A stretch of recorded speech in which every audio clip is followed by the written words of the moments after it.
Bonjour. Donc, je remercie M. Missan de m'avoir invité ce matin. En fait, je l'ai rencontré il y a une dizaine d'années, à un moment où j'étais une espèce de combat justement contre quelqu'un dont on a parlé beaucoup, ayant contribué à la création du passeport biologique et ayant subi notre interdiction d'exercice sur le Tour de France, qui a permis à Armstrong de gagner 7 Tours de France, ce qu'on aurait pu empêcher si on nous avait permis de travailler dès 1999. Et ça, on peut remercier l'UCI en particulier de nous avoir empêchés de travailler, qui a imposé sa loi au gouvernement français, donc, bien que le Tour de France se déroule, je vous le rappelle, en France. Donc en fait, aujourd'hui,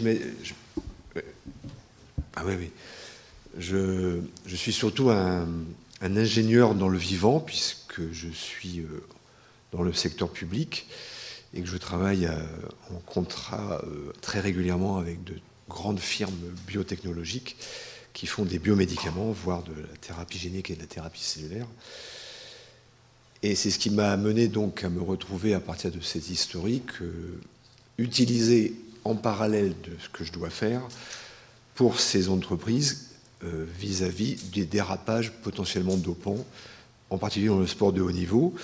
Et paradoxalement, depuis quelques années, à cause du fait qu'un certain nombre de ces groupes industriels ont aussi des activités dans le domaine de la nutrition et notamment de ce qu'on appelle les compléments alimentaires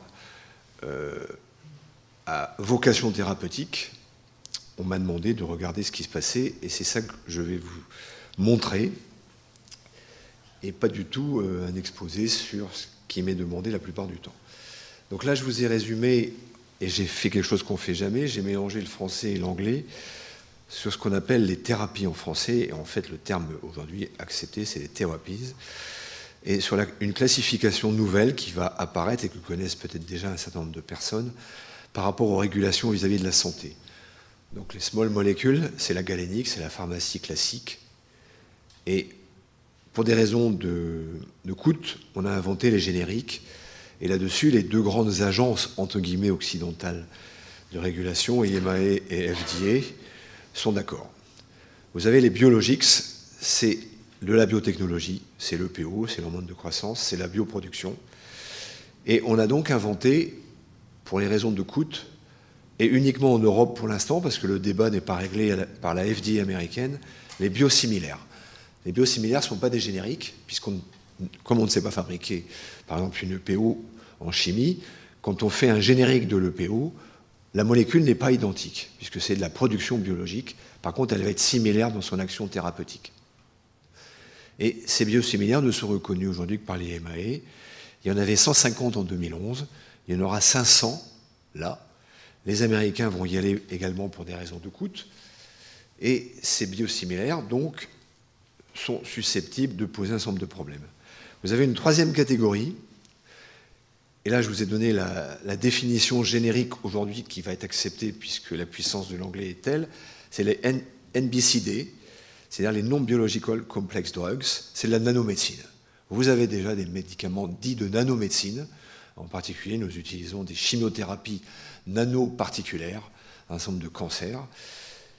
Et alors là, il y a déjà au niveau des problèmes de régulation, sur le plan de la thérapeutique pour les malades, un problème entre les génériques et les biosimilaires, puisque entre l'EMA et la FDA, les positions ne sont pas les mêmes, en fonction de la structure nanotechnologique de ces médicaments qui existent déjà. Vous avez ensuite les cell and gene therapies, la biotechnologie, qui ne relèvent pas là d'un processus médicamenteux et qui relèvent de procédures. Ces procédures sont différentes entre l'EMA et la FDA. Vous avez le domaine des thérapies à partir de medical device, c'est la technologie. Ça va du stent à la prothèse de hanche, et ça relève d'un cahier des charges, et globalement, l'EMA et la FDA sont assez d'accord. Et puis vous avez tout ce qui est la médecine interventionnelle, donc il faudra définir le terme exact qu'en anglais il faudra utiliser. Ça va de la chirurgie à la pratique physique de la médecine, mais ça oblige parfois à faire du medical device, quand vous faites une intervention sur les coronaires, puisque là on est au milieu des choses, et là ça relève de protocoles, Et l'EMA et la FDA sont assez d'accord. Et puis vous avez une dernière catégorie qui est apparue depuis une dizaine d'années, les supplements, qui relèvent de l'alimentation, mais c'est de l'alimentation améliorée. Voilà. Et c'est toute une partie du problème. Et là, la réglementation, c'est pas en Europe l'EMA, c'est l'Agence européenne alimentaire. Alors que de l'autre côté, du côté des États-Unis, c'est la FDA. Et donc, c'est une partie du problème, et c'est là-dessus que je finirai. Donc, un spot très rapide sur la contrefaçon médicamenteuse, à cause de ce qu'on m'a demandé de faire comme expert vis-à-vis du monde de l'industrie biopharmaceutique, biotechnologique et aujourd'hui des supplements, j'ai découvert le monde de la contrefaçon médicamenteuse. 10% du marché mondial du médicament, entre 45 et 75 milliards d'US dollars. Un médicament sur deux en Afrique. La création d'une entité qui s'appelle l'IRACM, dont le siège est à Paris. Et je vous donne le portail, pour ceux que ça intéresse.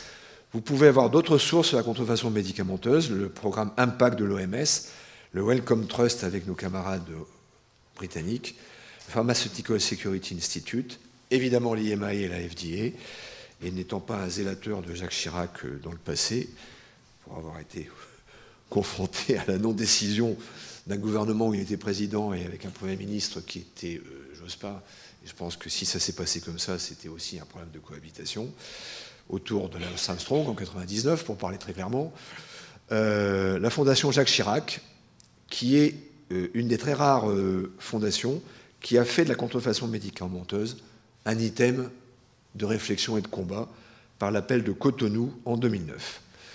Donc l'opération Assine, qui s'est déroulée en septembre 2016, avec l'Organisation mondiale des douanes, 113 millions de médicaments saisis en 10 jours, 16 pays africains, francophones, anglophones, 97% des produits trafiqués, fabriqués en Inde et en Chine.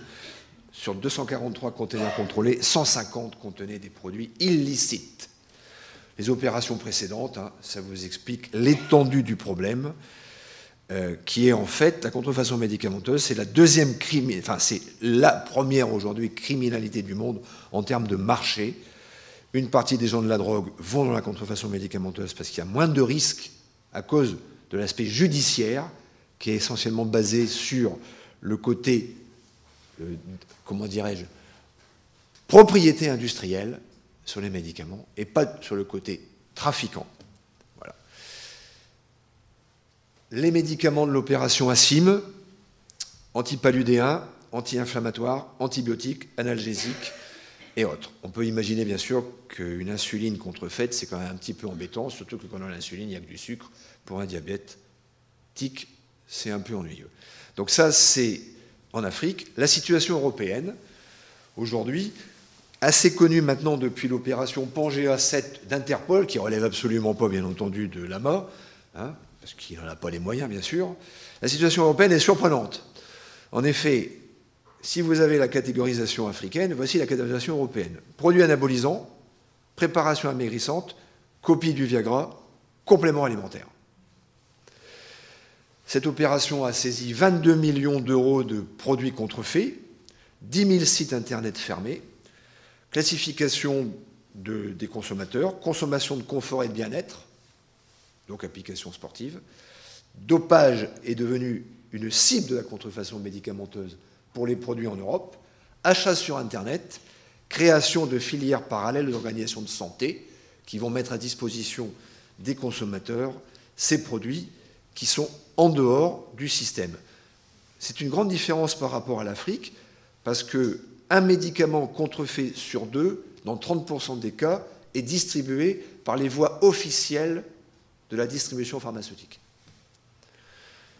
Alors, maintenant, qu'est-ce qui se passe, par exemple, vis-à-vis des EPO? Donc ça, c'est les EPO historiques, sachant que dans cette affaire, mon expertise est devenue déviée historiquement par Amgen, lorsqu'ils ont mis au point, à partir des eupoétines alpha et bêta, puisque c'est Amgen qui est à l'origine, en parallèle de Roche, des érythropoïétines, mais ce n'était pas distribué sous le nom d'Amgen, parce qu'Amgen n'était qu'une start-up à l'époque, mais c'était le consortium Johnson & Johnson, qui regroupe 100 sociétés qui vont de la biotech au complément alimentaire. Et donc Amgen m'a demandé de les aider à ce moment-là à essayer de voir comment on pouvait faire. Et c'est ce qui a fait émerger l'agence américaine antidopage, puisque effectivement cette EPO était une EPO modifiée qui avait une vie plus longue, mais qui était l'objet d'une modification génique du gène humain de l'EPO. En fait, assez facile à repérer une fois qu'on savait qu'elle était utilisée. Donc, vous savez qu'on a toujours des problèmes avec ces EPO, et c'est pour ça qu'on a mis en place dans le protocole Adams les prélèvements la nuit, parce qu'en fait, ces EPO sont très très difficiles à contrôler dans les urines. Le test EPO a été longtemps insuffisant, il est de mieux en mieux du point de vue de la performance, mais ce n'est pas un test toxicologique, c'est un test biologique de comparaison avec ce qui existe. Et c'est une partie du problème dans la contrefaçon.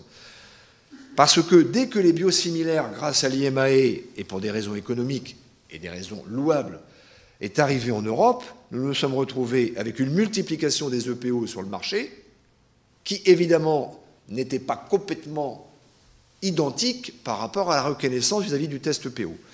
Et là-dessus, parallèlement, l'OMC, vous voyez qu'on est quand même dans la mondialisation complète là, a intégré les sociétés chinoises et indiennes qui contrefaisaient l'EPO, non pas pour le dopage, mais pour des raisons de ne pas payer les droits et les patentes aux deux fabricants mondiaux de l'EPO de l'époque. Lorsqu'ils ont été intégrés dans l'OMC, leurs biosimilaires qui étaient sauvages et contrefaits sont devenus des biosimilaires officiels. Voilà. Donc je vous les mets là. Et c'est là où les ennuis sur l'EPO dans le dopage ont émergé depuis une dizaine d'années. Et donc là, j'ai travaillé pour la compagnie Sandoz. C'est le Disclosure Act que j'applique aujourd'hui, comme je l'ai appliqué depuis 30 ans, et qui n'est appliqué en France que depuis 5 ans. Je vous le dis tout de suite. C'est-à-dire la révélation des contrats commerciaux de mes équipes publiques. Donc ça, c'est une documentation fournie par une de ces compagnies biopharmaceutiques qui fabriquent de l'EPO, officielle, sur des biosimilaires, non pas sauvages, mais des contrefaçons de l'EPO à visée dopante. C'est-à-dire un marché spécifique du dopage par EPO, accessible à tout le monde. Donc vous voyez, alors sans rentrer dans les détails, c'est une électrophorèse, enfin c'est une électrophorèse un peu plus compliquée. Donc vous avez l'EPO de référence, qui est l'EPO époétine alpha historique, et vous avez là une flopée d'EPO de contrefaçon configurée pour le dopage, qui ne sont pas très très pures, comme vous pouvez le remarquer pour certaines. Hein. Enfin, c'est un peu...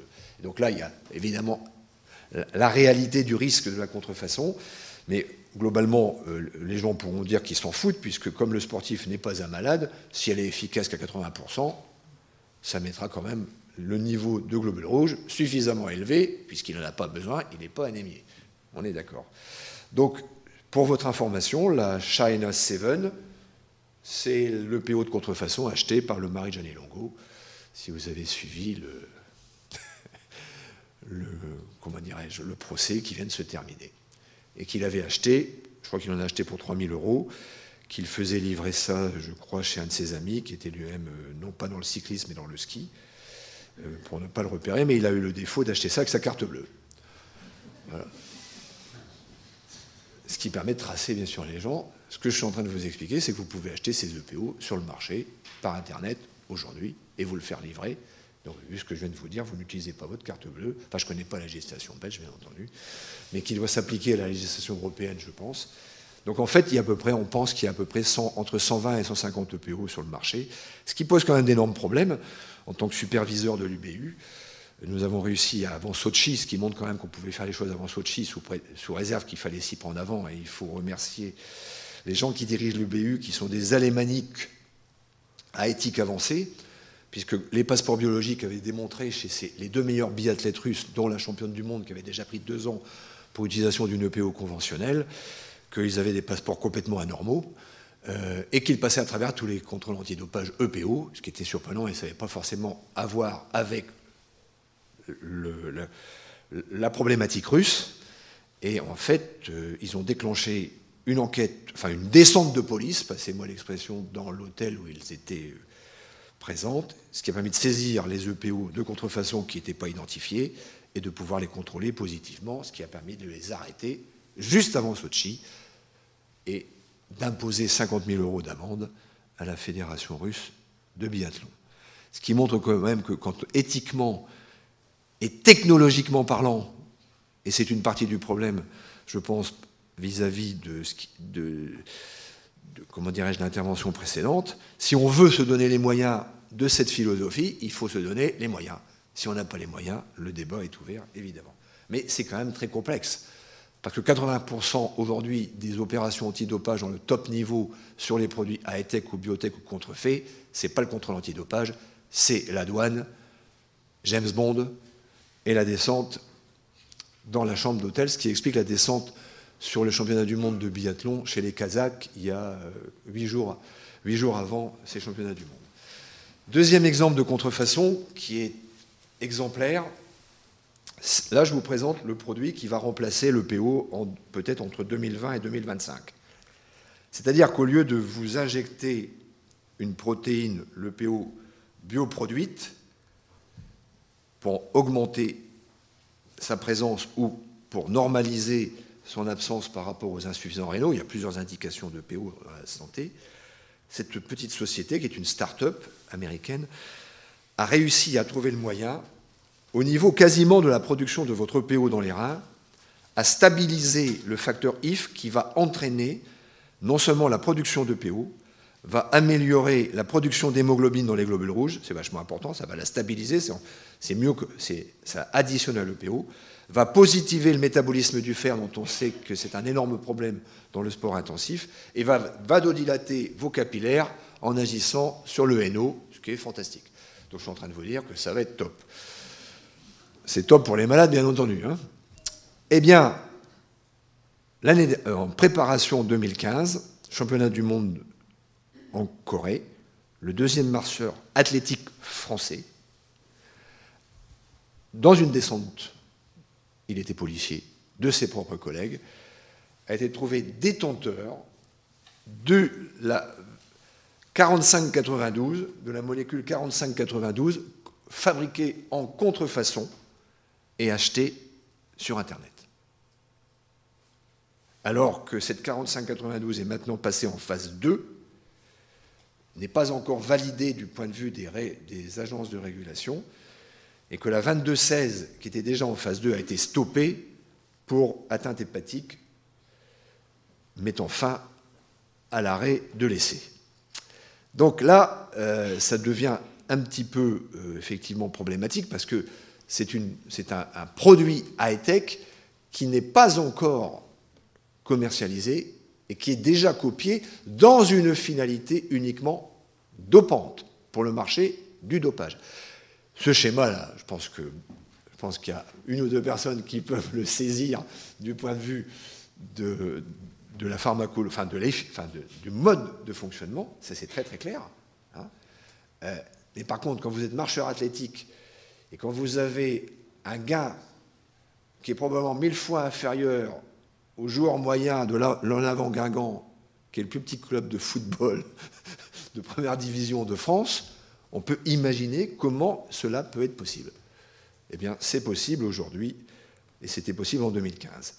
Si vous reprenez l'histoire de la Écart, en fait, cette molécule, comme d'autres, et comme la metformine, qui est l'antidiabétique le plus vendu, l'antidiabétique oral le plus vendu dans le monde, la Écart va, dans le cadre du gène SIRT1, stimuler la PPAR, qui est une protéine qui va entraîner un recrutement spécifique des fibres 1, c'est-à-dire amener une amélioration sur ce qu'on appelle l'effort endurant.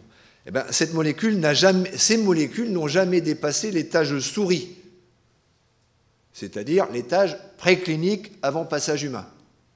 Voilà. Et bien, malgré tout, c'est arrivé fabriqué et en contrefaçon. Évidemment, il n'y a pas un vilain labo officiel qui va fabriquer des médicaments pour les gentils sportifs qui vont se doper. Pourquoi ? Parce que le marché mondial de la santé est infiniment plus important que le marché mondial du dopage, même si ce marché est lucratif. Voilà, donc ça c'est vis-à-vis de ce qu'on pourrait appeler les médicaments high-tech. Alors, un petit focus sur le problème des thérapies cellulaires et thérapies géniques. Je vous rappelle le débat éthique, les meilleures cellules souches sont les cellules souches embryonnaires. Donc il y a eu un frein dans beaucoup de pays, mais un certain nombre de pays avaient décidé d'y aller à partir du blastocyte, entre le 8e et 10 jours, quand vous faites une fusion entre un spermatozoïde humain et un ovule humain, vous réimplantez, vous faites une FIV. À partir du moment où vous ne réimplantez pas, vous récupérez les cellules au 8e, 10e jour, vous mettez dans une petite boîte, et ça vous donne le plan de fabrication de tous les tissus humains. Donc grosso modo, il y a un certain nombre d'essais hyper contrôlés qui se font dans les pays où le débat éthique, où il a été jugé qu'on pouvait faire cela. Dans les autres pays, heureusement que les Japonais sont arrivés pour pouvoir nous permettre de reprogrammer un certain nombre de cellules, notamment les cellules souches mésenchymateuses qu'on peut reprendre dans la moelle osseuse. En les reprogrammant, on peut aboutir à des plans de production de cellules souches ayant des qualités quasiment comparables aux cellules souches embryonnaires. En biologie vétérinaire, chez les chevaux de course, la tendinite aujourd'hui se traite de cette manière-là. On fait un prélèvement de moelle osseuse. On va repérer les cellules mésenchymateuses, je ne vais pas vous expliquer comment, par un système de cytométrie en flux. On va donc les repérer, les trier, on va les mettre en transformation, passez-moi l'expression, par un cocktail de facteurs de croissance spécifiques ténocytes. Ça va vous permettre d'avoir du ténocyte, c'est-à-dire des cellules qui arrivent du tendon, et on va donc remettre ces ténocytes au niveau de la tendinite chez le cheval. Qu'est-ce qu'on fait chez l'homme aujourd'hui? En réparation du cartilage, avec une société leader qui s'appelle Genzyme, qui aujourd'hui relève du groupe Sanofi, on ne peut pas parler vraiment de dopage, du tendon, du muscle, et la première thérapie. Alors évidemment, comme vous le savez, on utilisait déjà les plaquettes, platelet rich plasma, PRP, en thérapie cellulaire. C'est déjà une thérapie cellulaire pour tout ce qui était les blessures chroniques, notamment réfractaires. Il y a eu un grand débat au niveau de l'AMA, et finalement l'AMA, sous la pression notamment du football, très utilisateur de PRP, en 2011 a considéré que les injections de PRP en intramusculaire étaient validables et n'étaient pas considérées comme du dopant, bien que pour cela il faut utiliser des facteurs de croissance comme les GF1 pendant le temps thérapeutique, eux qui sont interdits et considérés comme du dopage.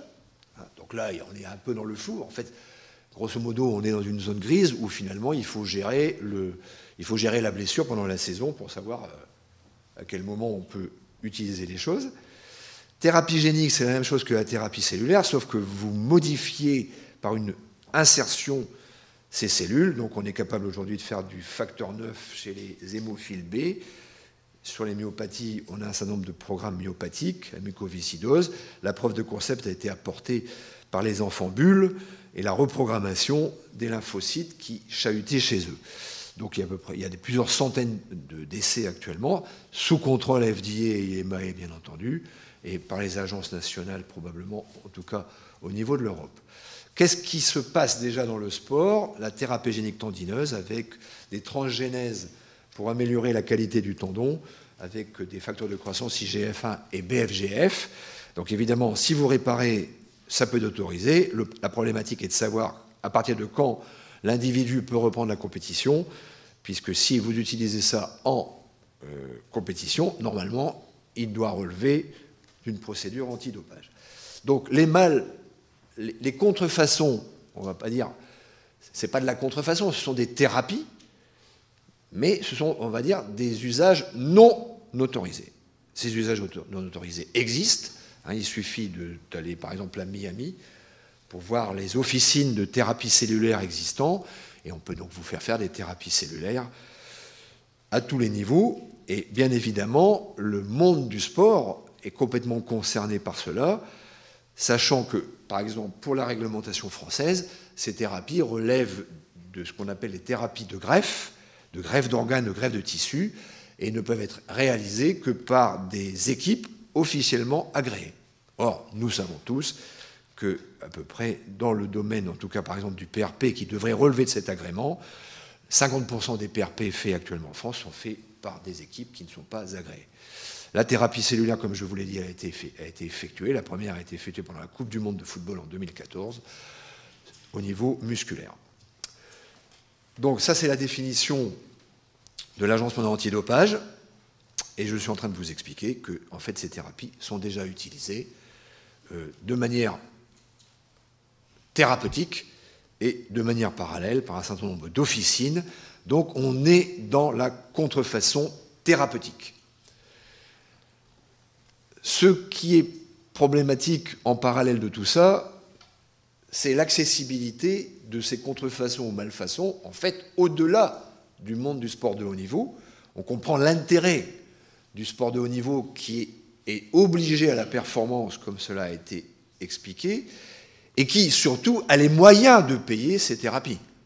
Une thérapie de cellulaire, en fonction de ce que vous allez traiter, grosso modo, c'est entre 5 000 et 15 000 $. Je n'ai pas d'exemple de thérapie génique, aujourd'hui, utilisée dans le monde du sport, pour la bonne raison que ceux qui vont le faire ne vont pas s'adresser à moi pour m'expliquer comment ils font. Maintenant, globalement, il y a quelques adresses, si, je vous ai donné en tout cas un endroit du monde où ça se fait, peut-être pas pour les sportifs de haut niveau, mais également pour monsieur tout le monde. La problématique, c'est l'élargissement de cette contrefaçon à partir du moment où les compléments alimentaires sont devenus une espèce de zone d'interface entre les médicaments et l'alimentation. Vis-à-vis des compléments alimentaires, les sportifs sont complètement isolés, la profusion des produits, c'est fantastique, il y a une distribution complètement hétérogène. Il existait un manque de clarté de réglementation et d'information suivant les pays, suivant les agences de régulation, qui ne sont pas en plus les mêmes. Je vous ai expliqué EFCA pour l'Europe, FDA pour les Américains.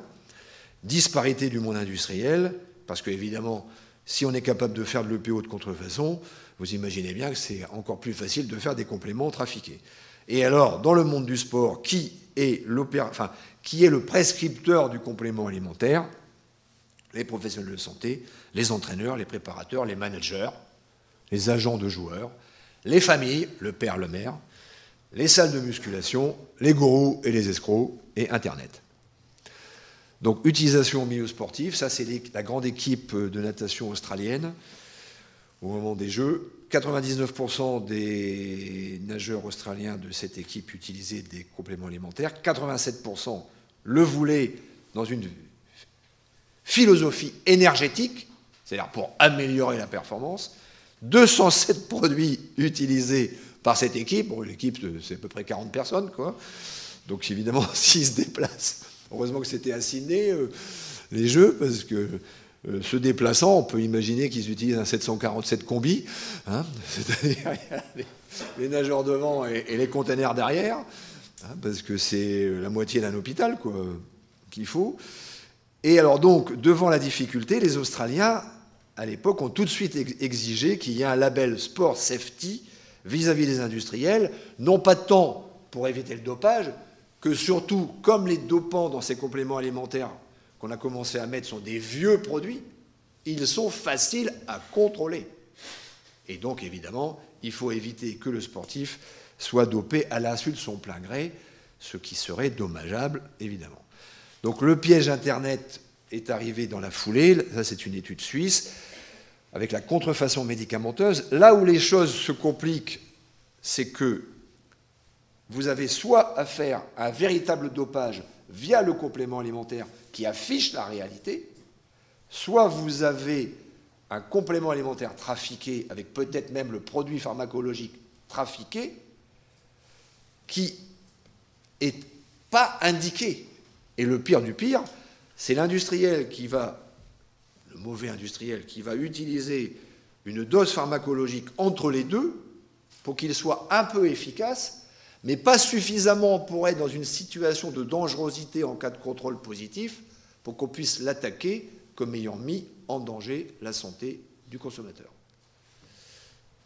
On a été expert donc avec des collègues de Lille sur un de ces dossiers à la suite du championnat du monde d'athlétisme 2003. Et l'athlète qui avait attaqué l'industriel pour mise en danger de sa santé a été débouté à cause de cette jurisprudence. Contamination des compléments alimentaires donc aux États-Unis, avec la problématique donc de la non-précision de ce qui existe dans le complément alimentaire, essentiellement donc des stimulants, des bêta-2 agonistes, qui peuvent être stimulants et anabolisants pour certains, et surtout des stéroïdes, toute la ribambelle des stéroïdes. Donc là, je vais vous faire un petit passage. Donc, à cause de cette orientation, j'ai été un peu dépassé par les événements, et donc je me suis retrouvé bombardé dans l'environnement de ce qu'on appelle l'Organisation européenne de l'alimentation, la sous-division des compléments alimentaires. Et il faut savoir qu'aujourd'hui, toutes ces informations qui arrivent, y compris pour les États, en dehors des quelques contrôles que les États peuvent faire, en France des GCCRF ou d'autres, d'autres agences, et l'Europe c'est le FCA, en fait toutes ces informations viennent de l'industrie qui essaye, entre guillemets, de faire face à la situation. Donc ça, c'est une alarme de la BBC en 2016 sur 6 contrôles alimentaires, dont celui-là qui était assez fantastique, parce que en bas, vous avez tout ce qu'il y a en allégation du point de vue des compléments alimentaires standards, mais surtout, on va rajouter 4 anabolisants dans le complément alimentaire. Alors évidemment, celui-là, il est top, quoi. Hein. C'est sûr que là, évidemment, pour la prise de masse, on peut imaginer quand même que l'effet de la whey protéine en baril, avec celui-là, c'est assez efficace. En fait, les Anglais ont été très motivés autour des Jeux Olympiques 2012 et ça a déclenché un certain nombre les Britanniques, je devrais dire, puisque là, il s'agit de 2 athlètes gallois qui se sont retrouvés dopés à la suite de leur plein gré vis-à-vis de ce produit-là, vous voyez, le Mountain Fuel, qui contenait, là, de manière non déclarée, évidemment, les anabolisants, et ils se sont retrouvés comme des malades positifs, et évidemment soumis à la possibilité d'une sanction de 2 ans. En France, c'est la même chose.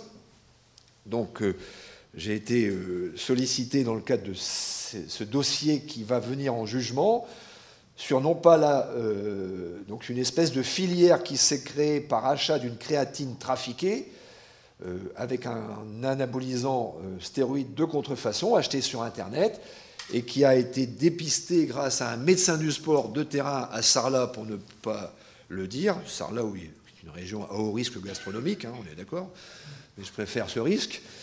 Après, il faut faire du sport derrière et faire un régime, on est d'accord.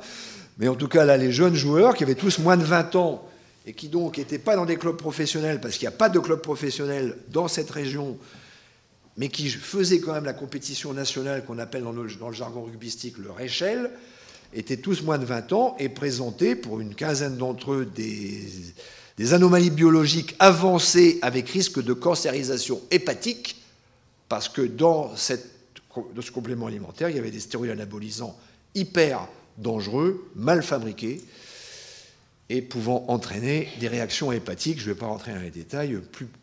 Plus vous le prenez par oral, plus c'est anabolisant. Il faut une métabolisation hépatique, et ça tape sur le foie. Évidemment, il pouvait y avoir un microclimat à Sarlat pouvant provoquer l'apparition de cancer du foie chez des gens de moins de 20 ans. L'épidémiologie, et tout le monde le sait, parfaitement connue sur ce sujet. Là, vous avez toujours chez les Britanniques, là on est en 2016, hein, donc une descente littérale de l'agence, de leurs agences, et notamment de l'agence antidopage britannique, à la suite des scandales à répétition qu'ils ont eu à gérer depuis 2012, et donc 69 produits de nutrition sportive considérés comme des médecines illégales. C'est-à-dire que là, on est dans la médecine illégale.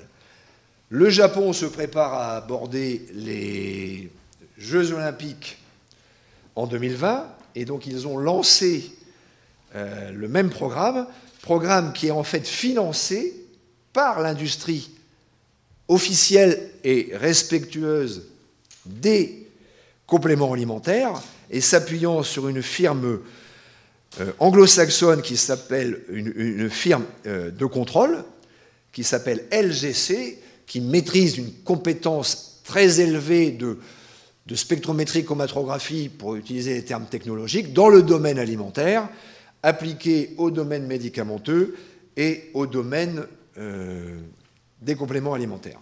Et donc, en fait, on est dans une démarche qui est quasiment privée, puisque c'est une société d'ordre privé de contrôle qualité qui est en train de réaliser cela. Ici, vous voyez Maria Sharapova, ce n'est pas pour ça que je vais parler.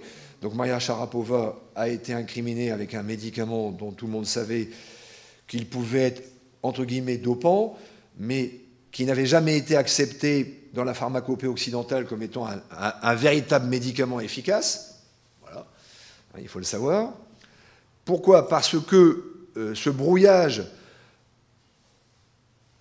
pose un problème vis-à-vis des compléments alimentaires. Pourquoi? Parce que la caféine a été retirée de la liste de l'AMA en 2004. Aujourd'hui, dans la liste 2017, elle est en molécules en observation.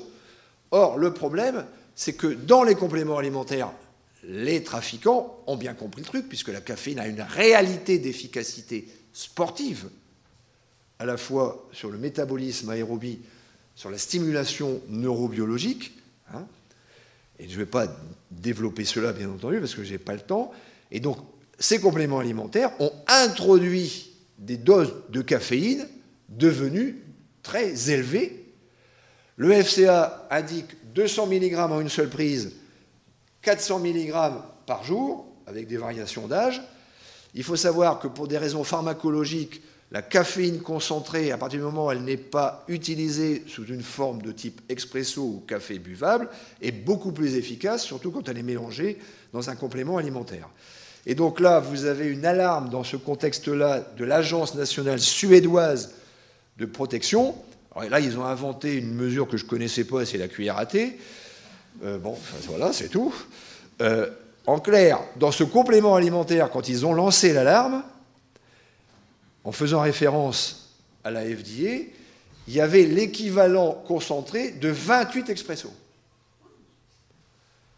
Un expresso, c'est 95 mg. Et là, il est rappelé les préconisations de l'EFC.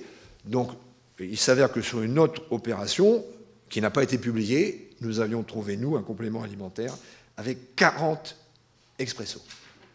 Donc, il est évident qu'à ce niveau-là, et je n'ai pas voulu allonger mon intervention, il y a une publication qui est sortie il y a 8 jours sur cette problématique-là, et notamment sur l'impact de ces compléments alimentaires à de telles doses. Alors, quand vous prenez un Red Bull, vous êtes petit joueur, hein, quand même. Parce que vous êtes à 80 mg, 250 ml. Bon, ce qui est embêtant dans le Red Bull, c'est ce que vous mettez avec le Red Bull quand vous allez en boîte de nuit derrière. Hein. On est d'accord. C'est la potentialisation avec l'alcool. Hein. Mais voilà. Donc, il y a une vraie problématique à ce niveau-là. Au-delà de l'aspect dopant et du trafic, vous avez l'aspect santé tout court dans les compléments alimentaires. Donc là, vous avez, alors que l'acide nicotinique est un médicament et il est formulé en médicament, dans les compléments alimentaires, vous avez des compléments alimentaires, on va multiplier la présence de cet acide nicotinique, qui est une vitamine du groupe B, et qui peut être, bien entendu, ce qui n'est pas le cas si vous respectez la posologie du médicament officiel, vous mettre en situation critique. Ici, c'est un complément alimentaire qui est à base de sélénium. Le sélénium est un élément indispensable d'une de nos enzymes de l'antioxydation. Donc évidemment, quand vous manquez de sélénium, cette enzyme d'antioxydation baisse. Il y a des tas d'études qui montrent qu'effectivement, du point de vue du risque cardiovasculaire, du point de vue de la dégénérescence cancéreuse, et chez les sportifs, il faut bien équilibrer l'oxydation. Alors là, ils ne se sont pas du tout embêtés. Ils ont multiplié par 165 la dose imaginable. Ce qui veut dire qu'ils ont fait réapparaître potentiellement les conditions d'une maladie qui s'appelle la sélénose et qui ne touchait que les gens qui travaillaient dans les usines pour fabriquer du sélénium. Voilà. C'est les compléments alimentaires qui sont actuellement accessibles sur Internet ou un peu partout. Et là, on n'est même pas dans le dopage. voici un petit truc, là c'est les fameux polyphénols, hein, tout le monde... Donc c'est une étude qui indique que lorsque les doses sont très importantes, au lieu d'être en antioxydant, vous êtes en pro-oxydation et vous pouvez taper sur votre ADN. Voilà. La France, donc... Alors, pourquoi c'est compliqué? C'est parce qu'en fait, nous avons une agence européenne et nous avons des agences nationales. Je parle de l'Europe. Et actuellement, ce qui se passe, c'est que c'est une forme de cacophonie. Et par exemple, notre agence, qui s'appelle Lancet, a des recommandations qui sont différentes de la FCA, notamment vis-à-vis de la caféine, de la carnitine, de la créatine ou de l'lycopène, qui est un antioxydant. Il y a 2 ans, une autre affaire terrible est arrivée sur les compléments alimentaires qu'on appelle pudiquement un contrôle du ratio masse maigre, masse grasse. En clair, les brûle-graisses. Les meilleurs brûle-graisses, passez-moi l'expression, ce sont les hormones thyroïdiennes. Vous les mettez dans les compléments alimentaires, le problème c'est que ça peut taper sur le cœur, il y a eu quelques morts, et ça touchait surtout, malheureusement, non pas des sportifs, mais ça touchait surtout, malheureusement, des femmes qui voulaient maigrir. Voilà. Donc il y a eu un petit scandale il y a quelques années en France avec une filière artisanale, il y a eu 3 morts dans la région parisienne. Comme les hormones thyroïdiennes sont bannies, les trafiquants ont décidé de mettre un truc qu'on est allé chercher en 1935, qui est le DNP, dinitrophénol, qui est un composant d'explosifs, ça mène à tout, et ce dinitrophénol, évidemment, a la particularité au niveau de la mitochondrie, vis-à-vis de l'apport énergétique en acides gras, de ne pas faire fabriquer de l'ATP pour le consommer, mais de la chaleur. Et donc la Grande-Bretagne a été confrontée au décès d'une jeune femme qui achetait ce complément alimentaire sur Internet ou dans une salle de culturisme, et évidemment, elle prenait la même dose qu'un culturiste de 120 kg, ce qui fait qu'évidemment, ça peut poser problème. Elle est morte d'une hyperthermie maligne. Les choses ne sont pas réglées sur les îles britanniques, puisque, en fait, toujours en Grande-Bretagne, le trafic continue. Donc là on n'est même pas sous le registre de l'AMA, puisque la DNP n'était même pas considérée comme dopante. C'est Interpol qui actuellement gère le dossier. L'un des problèmes, évidemment, de ces compléments alimentaires, c'est qu'ils sont consommés par tout le monde, et comme le sport de haut niveau est iconique vis-à-vis du fait que pour être en bonne santé, il faut faire du sport, et que pour faire du sport, il faut prendre quelque chose, y compris des choses qui ne sont pas forcément des dopants. Sauf que, effectivement, en consommant ces compléments alimentaires, vous n'êtes plus sûr du tout de votre consommation. Et donc, il faut savoir que de grands clubs professionnels, en fait, ont des partenariats commerciaux avec des distributeurs de compléments alimentaires, dont certains sont régulièrement la cible de ces trafics et ces dérapages. Donc celui-ci, alors donc il y a les fausses allégations, par exemple, oui, j'ai fini. Il y a les fausses allégations avec un complément alimentaire usité, c'est ce qu'on appelle le ZMA. Ce labo va donc, et c'est toujours cette société privée de contrôle qualité, indiquer qu'il est free vis-à-vis des produits interdits par l'AMA. Ce qui veut dire que quand on vous parle de label sur les compléments alimentaires vis-à-vis du dopage, c'est un vœu pieux, parce que n'importe quel complément alimentaire peut afficher globalement le label pendant un certain temps et être hors de la régularité. Donc, en fait, on est dans une espèce de maelstrom, de zone grise, et là, c'est, comme je laisserai mes documents, c'est Luca Bucchini qui dirige une agence de conseil à ce niveau-là, qui explique qu'en fait, entre les autorités, c'est-à-dire les institutions, les agences de régulation européennes et nationales, et les autres, les clubs et les fédérations internationales, c'est un grand foutoir. Et au milieu de là-dedans, vous pouvez remarquer que l'AMA est régulièrement utilisée comme puissance tutélaire, mais en fait, l'AMA n'a aucune action ponctuelle sur ce marché. C'est ce que je viens de vous expliquer, qui concerne l'ensemble des gens qui font du sport et qui consomment des compléments alimentaires. Et donc ça, c'est pour vous interpeller, puisque c'est sorti le 26 avril 2017. donc peut-être que quelqu'un pourra réagir. C'est-à-dire qu'aujourd'hui, en clair, les États, voire peut-être la communauté européenne, n'ont pas les moyens de contrôler la réalité de ces compléments alimentaires par rapport aux allégations, aux risques santé, voire aux produits dopants. Et donc l'Assemblée nationale, si j'ai bien compris, va proposer le self-checking pour les supplements, donc les compléments alimentaires, vis-à-vis des industriels.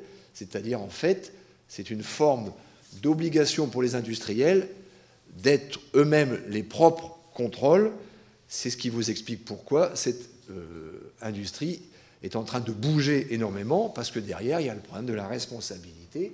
Mais ça pose quand même un énorme problème vis-à-vis de l'ensemble des millions de sportifs qui ne sont pas de haut niveau. Et pour finir, je vais vous laisser ce tableau également, qui a été fait par l'Institut australien des sports, traduit en français, qui doit être réactualisé parce qu'il date de 2014. En fait, le groupe A, ce sont les compléments alimentaires contenant des produits d'intérêt sportif qui montrent une réelle efficacité, qui, utilisés de façon cohérente, ne sont pas dopants, c'est-à-dire que vous ne serez pas considéré comme positif, c'est efficace et normalement pas dangereux, avec les réserves que j'ai exprimées sur les doses, évidemment, par exemple, pour la caféine. Si vous avez un complément alimentaire à équivalent de 30 expressos dans le complément alimentaire, vous risquez quand même de ne pas dormir dans la nuit qui va suivre la consommation, hein, on est d'accord.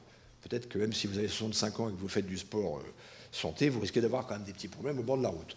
Le groupe B, ce sont les compléments alimentaires qui n'ont pas démontré leur efficacité sportive à ce jour, par des publications, hein, donc comme la B-alanine, pour ceux qui connaissent, la carnitine. Hein. Ils ne sont pas considérés comme dangereux potentiellement, et vous ne serez pas considérés comme dopés. Le groupe C, ce sont des compléments alimentaires qui, aujourd'hui, sont considérés comme totalement inefficaces, et on peut considérer... Alors, ils ne sont pas considérés comme dangereux si vous respectez les consommations, et vous ne serez pas dopé, donc vous voyez le ZMA, là. Hein. Alors évidemment, si vous achetez un complément alimentaire ZMA trafiqué avec des stéroïdes anabolisants, c'est l'exemple que je vous ai donné précédemment, et qu'en plus il est considéré, il a le label free, évidemment, ça pose problème. Et alors le groupe D, ce sont les compléments alimentaires qui contiennent des produits dopants, essentiellement des stimulants et des stéroïdes anabolisants, qui sont donc potentiellement dangereux, et évidemment le sportif soumis à contrôle antidopage qui va consommer ce produit sera positif. Donc c'est ce qui vous explique les affaires récentes, avec parfois, on joue sur les mots, par exemple le bêta-2 agoniste igénamine, 2016, tous les bêta-2 agonistes sont interdits, c'est marqué dans le code mondial, 2017, comme l'igénamine est d'origine végétale, 2017, c'est la liste exacte dont l'igénamine qui figure dans le document. Ce qui fait qu'en 2016, vous pouvez avoir un blâme, et en 2017, vous pouvez prendre 2 ans.